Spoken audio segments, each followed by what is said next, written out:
Полицијата го привела, а обвинителството бара притвор за Александар Нацев, бидејќи смета дека тој е реален собственик на Агенцијата за обезбедување Рубикон, која без договор се грижала за обезбедување на кабарето Пулс од почетокот на оваа година, а беа на задача и ноќта кога се случи катастрофалниот пожар.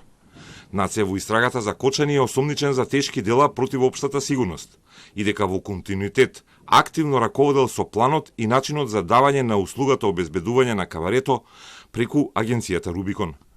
Заедно со осомничените кои биле ангажирани како обезбедување, спротивно на повеќе членови од Законот за приватно обезбедување, без каква било претходна безбедносна проценка и план за обезбедување, како и без проверка на условите за противпожарна заштита и опасност од пожари, без да извршат проверка по однос на сигурносните услови во кабарето од аспект на имоти лица, особено по опасност и можност за евакуација, во текот на вечерта кога настанал пожарот, не контролирале и овозможиле влез на деца во објектот.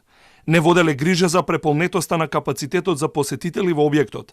Не спречиле внес и користење на експлозивни материи, пиротехнички средства од членовите на музичката група, со кој бил предизвикан пожарот. Претходно беа уапсени официјалниот собственик на Рубикон и неколку вработени во агенцијата. Според податоците на Бирото за јавни набавки, Рубикон има вкупно 6 договори за обезбедување склучени со 5 средни училишта на територија на градот Скопје. Вредноста на сите договори е околу 75.000 евра. На сајтот на Отворени финансии стои дека Рубикон имал уплати и од училишта во Кочани, како и од Агенцијата за вработување во Прилеп. Сите уплати и договори се направени после ланскиот јули, односно по промената на власта. Александар Нацев до 2017 беше директор на Дирекцијата за безбедност на класифицирани информации.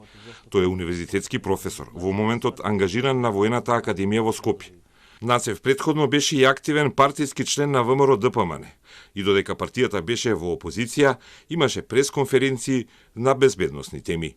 Нацев со официјалниот собственик на агенцијата Рубикон имаат и заедничка невладина организација.